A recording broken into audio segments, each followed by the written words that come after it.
I often say that the same principles that apply to the individual apply as a collective. That that thinking of society is in direct correlation with the thinking of the average individual. But one example of that I give is that often in a relationship, you get one person who tries to dominate the other. So the first thing to do is they assert themselves as in a position of dominance. You're this and I'm this. And then you in the relationship to start to set precedents. Like this is my best friend Harry, we go drinking every Friday night. And that be setting a precedent. So once you accept that, then it goes from there, and they stay pushing the boundaries and encroaching on your freedom by setting precedents and impose the sanctions. You know what I mean? Like don't be texting others. But when I ring, you didn't answer your phone. You know, you answer your phone when I text you. What took you so long to answer your phone? And to impose at an individual level all these different precedents first and sanctions, which encroach on your freedom. And as you give up your freedom and you give up your individuality, and you become, say, they make you dependent on them, you begin to feel worthless, and then you're in a position where you're dominated, and it's a rather miserable existence.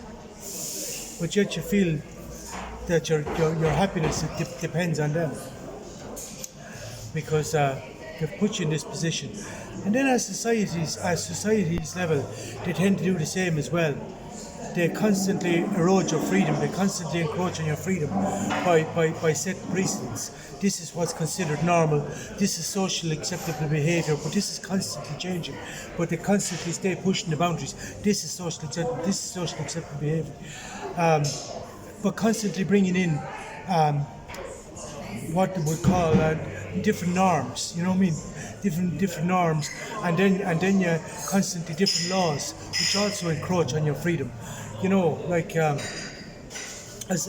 to what narcotics you can use, what narcotics are legal and what's illegal, they get to impose these sanctions, and then the different normalities. That's all guilt and shame, where society imposes their morality on you, and generally embarrassing to conform. But that's society then encroaching on your freedom, and generally what that leads to is also you as a society leading a rather miserable existence, where you try and alleviate the miserable existence by using materialism as your drug. You know, like going shopping, I buy this and I buy that. With materialism to try and alleviate your miserable existence. As a result of not having internalized your happiness as a society. And then it happens then at a state level as well. Different countries do the same with other countries. They impose their we're dominance. We're like, for instance, America. We're making the rules here, and then they impose different set precedents, and then start to impose different sanctions, like they did in Iraq, until they reduced them down to a miserable position, and then enslaved them and raped them of their natural resources. So it happens at every level up along, and the only way really to break out from this is to stand up, break off your shackles. And it's anarchy. So at an individual level, anarchy would be a big tantrum, a big fuck you, you know what I mean? And then at society's level, it'd be nearly a complete revaluation of values. It nearly takes a revolution or a country level war. So anarchy, revolution, or war, that's what's nearly needed to break free from this. And I think that's what the East has to do now in order to break free. But the East are doing it quite well, because they sort of kept creeping back their freedom. Like, I was at a meeting last night and somebody said about what a great position America are in, and I said, America have never been in a worse position. because they're so dependent on China. But China has managed to internalize its happiness. It's sort of grown. It's grown in strength in its own market. It's self. You know, it can survive on its own market. It's self. You know what I mean? It's sort of self-sufficient. Like, it can grow its own market internally. It's big enough to grow its own market internally. It's in a position where it can grow its own market internally, and you don't really need America. But yet, all the material goods that America is using as the drug to alleviate their misery is manufactured in China. All these electronic goods and all these, you know, all the fancy dancy materialism, even that, as I say, the iconic Harley Davidson, most of the parts are manufactured in China. All their sneakers, their clothes, all the cheap stuff that their whole hedonistic lifestyle is supported with are manufactured in China. But China can sit comfortably in the trade war because they can grow internally, like, over the trade war, whereas America is sort of in trouble because they're dependent on China. And as much as they might try to claw back that freedom now, it's nearly gone too far. But what we nearly need now is the other Eastern countries to do the same. And that's why Gaddafi's philosophy was so good, because they more or less said, here, hold on the fuck here.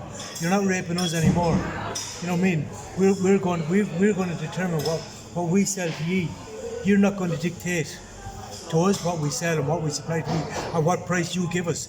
It's our oil. We'll dictate to you how much we want for it.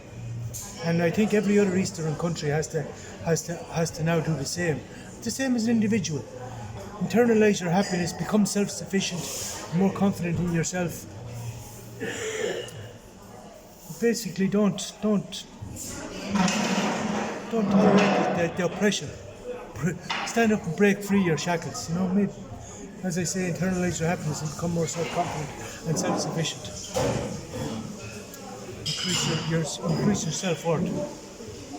That's my video for today. I hope you get the point. I was at a meeting last night where we were talking about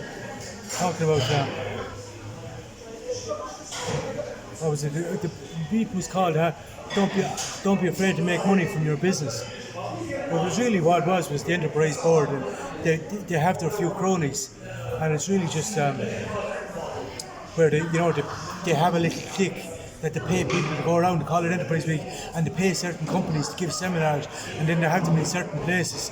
But they basically have a basket of money, and it's their way of sharing it out among the chosen few, will we say? Because it wasn't really a great seminar. It was just like something like, you know, a few clips, but it was more or less a case of fulfilling his hour to get his designated sum. But he was more or less saying, like, you know, focus on what is within your control. He said, don't worry about, you know, the television, what's on the television, and don't worry about external events. Worry about, more or less focus on your own shit. But I was saying that external events is your own shit, because what you have to realise is keep an eye on the things that dictate the market, because not that you have any control over on what determines the market, but you have control over how you respond. And we're coming into a hard recession in the West, because I think there's going to be a switch of places. The West is going to fall and the East is going to rise. But you can respond. You can choose how to respond to this, and then, in other words, have a look at your vulnerability and ask yourself how, you know, assess your vulnerability and move to not be so vulnerable. In other words, don't be in a position where the bank is to pull the rope under your feet and leave you helpless, because then your vulnerability is out of your control. I'm saying to respond now while your vulnerability is within your control. That's often a bit of a tangent from what we're talking about. Anyway, I'll talk to you tomorrow.